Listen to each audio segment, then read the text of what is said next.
Mike, this team has come back from, adverse conditions in the last series here, but never had maybe a crushing loss like this one. Kind of what's the mood and how do you guys respond after a night like this? It's frustration, at first, because we feel like both these games were very winnable.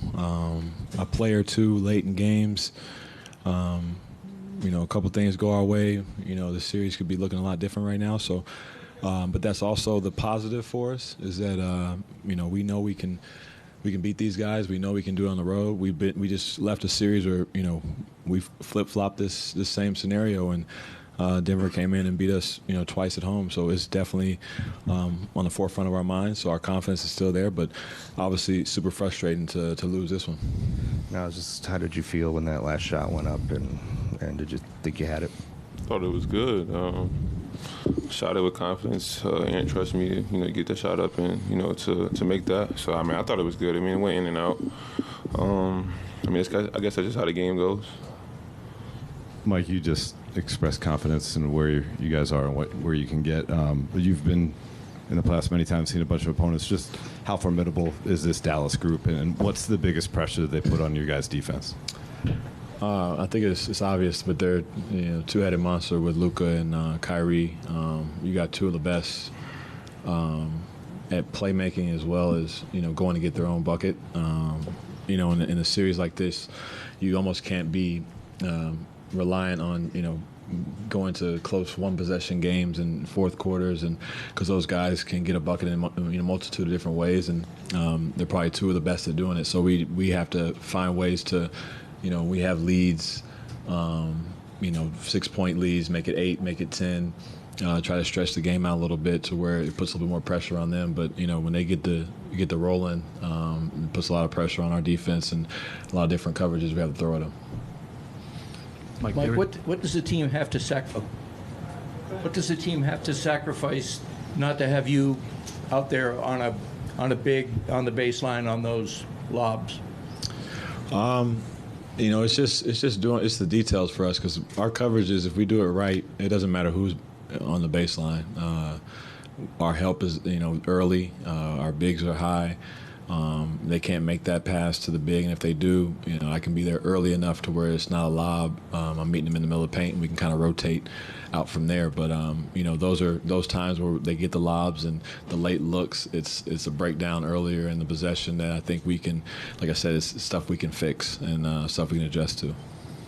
So with those, they're running that double drag thing, and you were the single size tag guy over and over there. Is that something you try and blow up at the top, or is it about?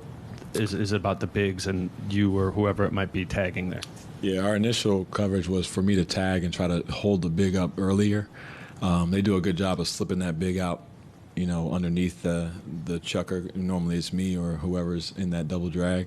But it's, we have a coverage for that. We also have a coverage where I don't bump that, and it's the low man from the weak side that needs to catch him kind of in the middle of the paint, and I go, X out to the corner. So we have multiple different ways to attack it, and I think we just have to be committed and to one or the other at the times, and not get stuck thinking too much in those situations. Naz, you guys have shot really well from three in this series. Obviously, a really big game from you for three tonight. What are you seeing whether it's you or Ant or Cat or whatever, and you're getting to the basket? It has not been an effective 2-point shooting game. Is that rim protection, or is it something that you guys need to execute better once you're getting downhill? They crowd the paint very well. We just got to make the right play, whether it's finishing or kicking it out. I think we all are capable of doing it. I think everybody has those abilities, and to finish or to kick it out. So we just got to make the right play in those moments. I don't think anybody in our team can't. It's just a matter of us doing it. Mike, shots may not be falling for you guys right now, but is it more than that? Is everything else from your vantage point, defense, hustle plays? Is everything else going okay? Is it just a matter of shots not falling? No, I think it's a lot of things that the small things within the game, the offensive rebounds, the leak outs. They're very good at pushing the ball in transition and kind of throwing it ahead. I think they had a couple buckets, especially in the fourth or late third, where they were throwing it ahead to guys in his jump balls, and they go lay it up. And try to speed the game up that way. We have to try to take that away, take away all the easy opportunities, especially for the guys who aren't, Luka or Kyrie, and to make the night a little bit tougher. But we'll make shots. We'll get back to making shots as a whole. Obviously, we haven't put a complete game together yet, and when we do play our best, we are a tough team to beat. We just have to figure out how to do that. A question to both of you. What do you guys tell now each other? Because you need to get rid of this frustration. You just have that one day, and you are in a must-win situation with Game 3. So what do you guys tell each other for that? Just to stay with it, I don't really think anybody's frustrated. That's the best part about it, and we kind of know that it's us. We just have to, get into our ways and our brand of basketball. So that's the best part about it, just knowing that it's us, and we're being ourselves for the most part.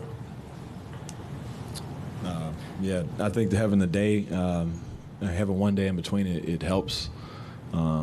You can kind of get your mind right and get ready to play again, especially not having to wait a couple nights and letting this linger and marinate a little bit. I think it's good to get right back to it because, we're itching to play again, and can't wait to get to Game 3.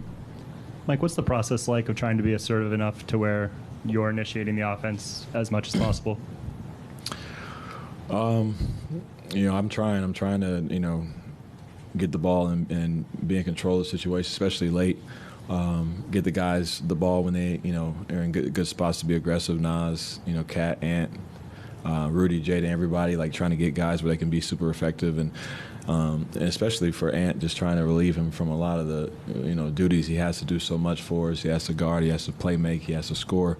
So it's my job to just try to alleviate that pressure a little bit. And I'm probably going to be more and more involved in that, just be aggressive offensively. It takes a little bit of pressure off of him and try to play make for him as well.